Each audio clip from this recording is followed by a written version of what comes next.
So Jacob went on his journey and came to the land of the people of the east. And he looked and saw a well in the field, and behold, there were 3 flocks of sheep lying by it, for out of that well they watered the flocks. A large stone was on the well's mouth. Now all the flocks would be gathered there, and they would roll the stone from the well's mouth, water the sheep, and put the stone back in its place on the well's mouth. And Jacob said to them, My brethren, where are you from? We are from Haran. Do you know Laban, the son of Nahor? We know him. Is he well? He is well. And look, his daughter Rachel is coming with the sheep. Look, it is still high day. It is not time for the cattle to be gathered together.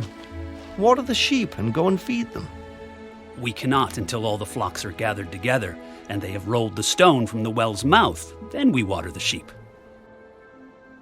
Now while he was still speaking with them, Rachel came with her father's sheep, for she was a shepherdess. And it came to pass, when Jacob saw Rachel, the daughter of Laban, his mother's brother, and the sheep of Laban, his mother's brother, that Jacob went near and rolled the stone from the well's mouth, and watered the flock of Laban, his mother's brother. Then Jacob kissed Rachel, and lifted up his voice, and wept. And Jacob told Rachel that he was her father's relative, and that he was Rebekah's son. So she ran and told her father.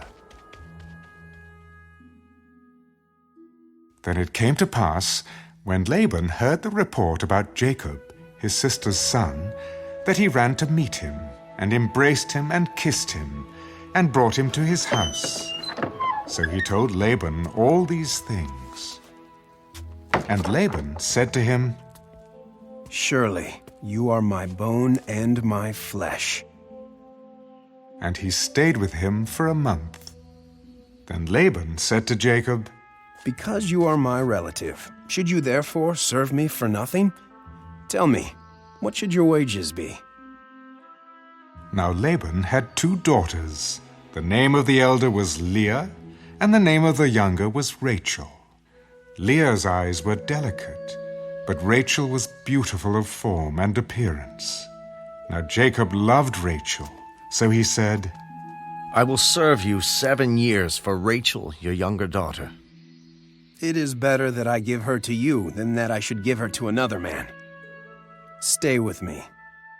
So Jacob served 7 years for Rachel, and they seemed only a few days to him because of the love he had for her.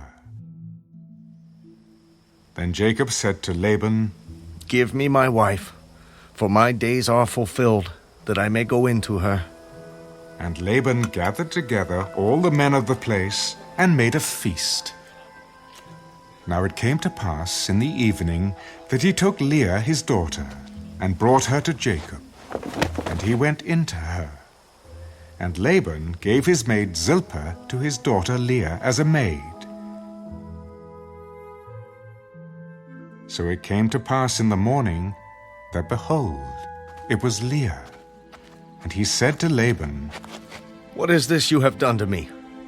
Was it not for Rachel that I served you? Why then have you deceived me? It must not be done so in our country, to give the younger before the firstborn. Fulfill her week, and we will give you this one also for the service which you will serve with me still another 7 years. Then Jacob did so, and fulfilled her week. So he gave him his daughter Rachel as wife also. And Laban gave his maid Bilhah to his daughter Rachel as a maid. Then Jacob also went in to Rachel, and he also loved Rachel more than Leah. And he served with Laban still another 7 years. When the Lord saw that Leah was unloved, he opened her womb, but Rachel was barren.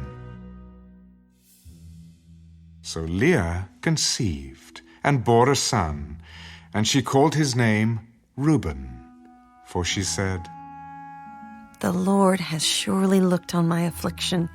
Now, therefore, my husband will love me. Then she conceived again and bore a son. Because the Lord has heard that I am unloved, he has therefore given me this son also. And she called his name Simeon. She conceived again and bore a son. Now this time my husband will become attached to me, because I have borne him 3 sons. Therefore his name was called Levi. And she conceived again and bore a son. Now I will praise the Lord. Therefore she called his name Judah. Then she stopped bearing.